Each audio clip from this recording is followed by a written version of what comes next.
Iran kembali mengumumkan tewasnya salah satu komandan senior akibat serangan Israel. Dalam pernyataan yang dirilis Garda Revolusi Islam pada Kamis 26 Juni, Brigadir Jenderal Muhammad Said Izzadi dinyatakan gugur syahid. Dikutip dari Al-Mayadin, Izzadi merupakan kepala unit pasukan Quds Garda Revolusi Islam Iran. Tidak ada penjelasan detail apakah ia sempat dirawat atau langsung meninggal akibat serangan Israel. Namun klaim dari pihak Israel mengatakan bahwa militernya menargetkan Izzadi pada Sabtu 21 Juni dalam serangan udara di kota Hom. Israel meyakini bahwa komandan tersebut adalah salah satu dalang di balik serangan mendadak Hamas pada 7 Oktober 2023. Izzadi dinilai bertanggung jawab mengordinasikan dukungan pasukan Quds kepada faksi-faksi perlawanan Palestina di Gaza maupun tepi barat, khususnya kelompok Hamas.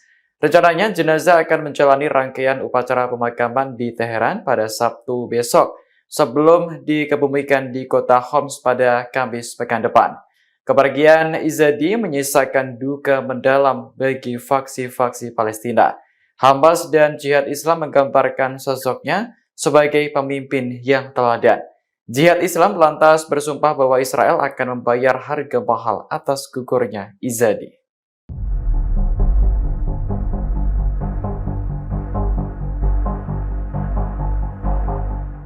Pemimpin tertinggi Iran Ali Khamenei muncul memberikan pernyataan kepada publik pada Kamis 26 Juni kemarin.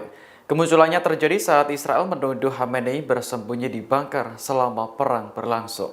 Dalam pidato yang disiarkan televisi pemerintah, Khamenei mengucapkan selamat kepada Iran atas kemenangan yang diraih. Menurutnya, klaim Israel bahwa mereka menang dalam pertempuran adalah palsu. Alih-alih menang, Israel justru hampir bertekuk lutut karena setiap serangan dibalas dengan kekuatan penuh. Lebih lanjut, Khamenei membantah klaim Presiden Amerika Serikat Donald Trump bahwa fasilitas nuklirnya hancur. Menurutnya, Trump sengaja membuat narasi palsu agar Amerika Serikat seolah-olah menang.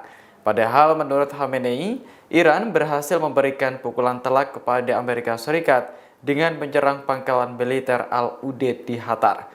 Meski laporan dari Doha mengatakan bahwa sebagian besar rudal dicegat, Khamenei menyebut serangannya menimbulkan kerusakan. Sebelumnya, Menteri Pertahanan Israel Katz mengakui pihaknya mengincar Khamenei untuk dibunuh. Namun pemimpin Iran tersebut sadar dan langsung bersembunyi di bawah tanah. Katz mengklaim Khamenei sengaja memutus kontak dengan para komandan demi keamanan.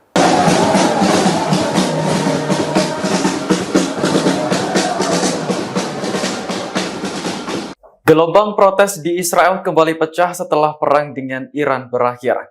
Massa menuntut pemerintah untuk berhenti menyerang Gaza dan membebaskan seluruh sandera dari Hamas. Dikutip dari Al-Mayadin, ratusan orang terjun ke Jalan Tambir di Tel Aviv pada Kamis 26 Juni. Mereka membentangkan slogan-slogan berisi kecaman terhadap pemerintah karena tak kunjung memulangkan sandera. Namun, aksi protes itu diwarnai kericuhan karena massa melewati rute yang tidak sesuai. Akibatnya, polisi dan massa terlibat saling dorong dan menyeret.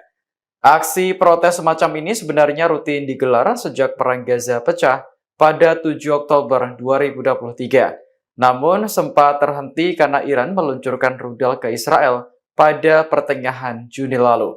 Alih-alih demo, warga justru harus berlindung ke bunker setiap kali sirine berbunyi. Perang dengan Iran yang berlangsung selama 12 hari juga telah merusak sejumlah kota di Israel, termasuk Tel Aviv, Haifa, hingga Beersheba.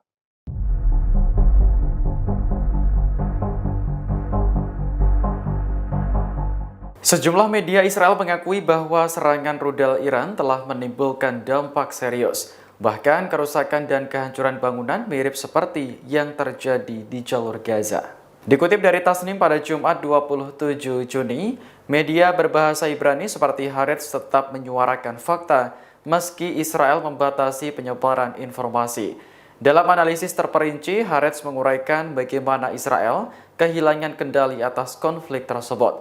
Warga Israel kini melihat lingkungan mereka sendiri hancur sebagai cerminan dari Perang Gaza. Surat kabar itu menambahkan meski orang Israel sudah terbiasa dengan sirine serangan dan konflik sebelumnya, Perang dengan Iran memiliki skala yang berbeda, sebab rudal Iran tak hanya menghantam Tel Aviv, namun juga lokasi sensitif lainnya, misalnya di Ramat Gan, Tamra, Beersheba, dan Haifa. Sementara itu, Times of Israel mempertanyakan bagaimana Perdana Menteri Benjamin Netanyahu tiba-tiba hilang kendali, terutama setelah Presiden Amerika Serikat Donald Trump menyerangnya menyusul serangan Amerika terhadap situs nuklir Iran. Surat kabar itu melaporkan bahwa meskipun program nuklir Iran mungkin terganggu, program itu tetap utuh dan seruan Trump untuk gencatan senjata membuat pejabat Israel bingung.